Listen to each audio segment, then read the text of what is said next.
Kisah Orang Kudus. Hari ini, tanggal 15 Januari. 1.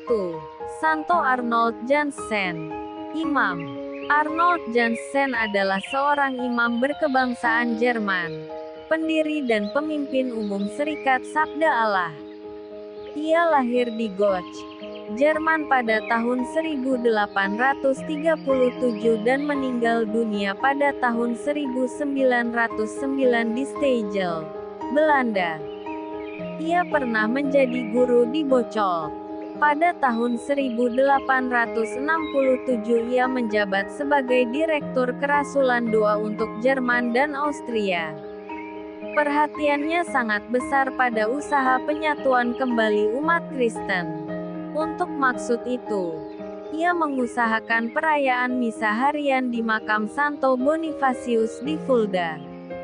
Agar supaya ia punya lebih banyak waktu untuk kegiatan-kegiatannya, ia diangkat menjadi rektor suster-suster Ursulin di Kempen.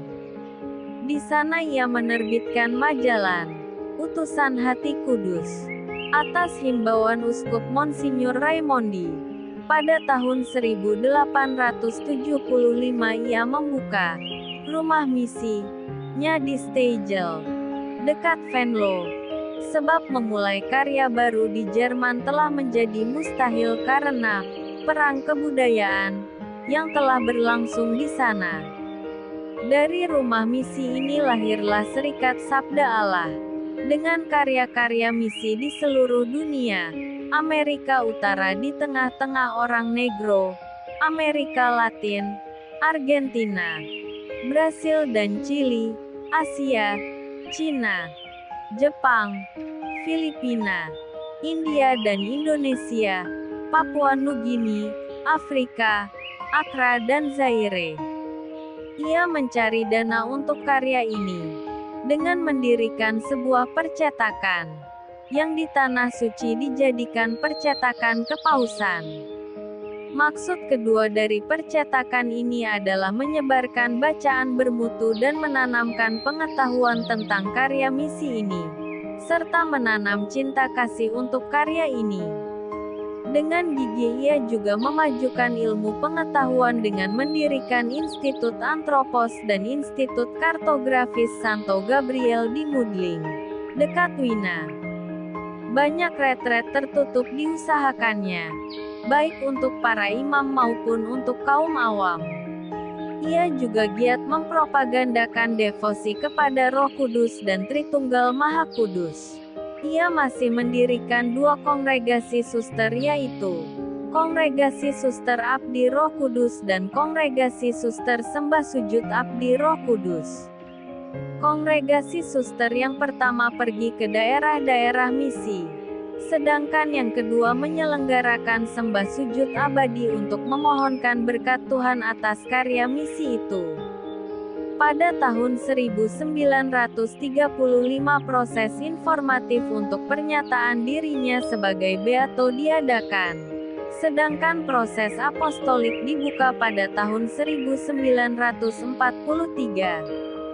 2. Santo Maurus dan Placidus dan kawan-kawan. Martir. Santo Benediktus sungguh harum namanya di seluruh Italia. Ia tinggal di Subiaco. Banyak keluarga terkemuka di Italia menyerahkan anak-anaknya untuk dididik oleh Santo Benediktus. Seorang prajurit Romawi membawa anaknya yang bernama Maurus kepada Benediktus. Maurus menjadi seorang murid Benediktus yang terkenal. Pada masa dewasanya, Maurus dikirim oleh Benediktus ke Prancis untuk mewartakan Injil dan membangun sebuah biara di sana. Maurus meninggal dunia pada tahun 565 dalam tugasnya sebagai pemimpin biara di Glanville dan sebagai pewarta Injil. Selain Maurus, ada juga Placidus yang juga dibawa oleh ayahnya untuk dididik oleh Benediktus. Sekali peristiwa ketika sedang mengambil air, Placidus jatuh dan tenggelam dalam danau. Benediktus menyuruh Maurus untuk menyelamatkan Placidus. Maurus heran ketika menyelamatkan Placidus. Ia berjalan seperti biasa di atas air danau itu. Placidus bersama beberapa temannya dikirim ke Sisilia untuk membangun sebuah biara di sana. Tetapi mereka dibunuh oleh segerombolan penjahat pada tahun 539. 3. Santo Paulus. Pertapa. Paulus berasal dari Mesir. Semenjak berumur 15 tahun, ia menjadi anak piatu. Meskipun demikian, ia memperoleh pendidikan agama yang baik dan benar. Ketika terjadi penganiayaan terhadap umat Kristen pada tahun 250, ia menyembunyikan diri di rumah seorang kawannya. Tetapi ia pun akhirnya ditangkap dan dihadapkan ke depan pengadilan karena laporan dari seorang kawannya. Ia berhasil melarikan diri ke padang gurun. Di sana ia terus-menerus berdoa agar penganiayaan itu segera berakhir, dan dia boleh pulang ke kampung halamannya. Namun kiranya Tuhan mempunyai rencana lain atas dirinya. Hidup dalam kesunyian padang gurun dalam doa dan tapa membuatnya semakin dekat dan mesra bersatu dengan Tuhan. Ia lalu memutuskan menetap di padang gurun. Setelah berkelana ke sana kemari, ia akhirnya menemukan sebuah sumber air. Di tempat inilah ia mulai berdoa dan bertapa.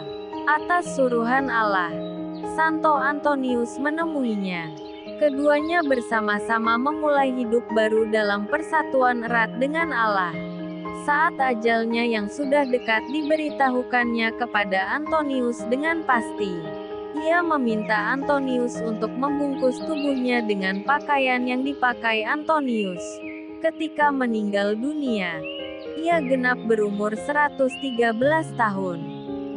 4. Santo Makarius. Pertapa. Makarius meninggalkan kampung halaman dan kedainya lalu pergi ke suatu tempat pertapaan. Maksudnya adalah untuk lebih memusatkan perhatiannya pada doa, guna memperoleh kekuatan rahmat Allah agar tidak terus-menerus jatuh ke dalam dosa. Ia sering berdoa dan berjaga sepanjang malam. Sekali peristiwa ia memikul sekeranjang pasir di bawah terik matahari. Kawan-kawan heran melihat tingkah lakunya yang aneh ini.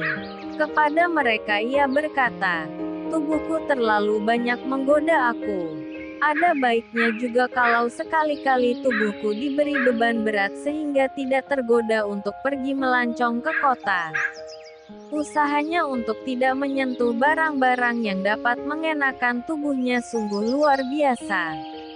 Suatu ketika ia dikirimi buah-buah anggur yang masih segar. Ia menolak kiriman itu. Menyentuhnya pun ia tidak mau. Ia menyuruh pembawa anggur mengirimkan anggur itu kepada rekannya yang lain. Rekan-rekannya pun bersikap seperti dia. Karena tidak seorang pun yang mau menerima kiriman itu, maka si pembawa anggur membawa kembali anggur-anggur itu kepada Makarius. Makarius menjadi heran dan ia pun bersyukur kepada Allah.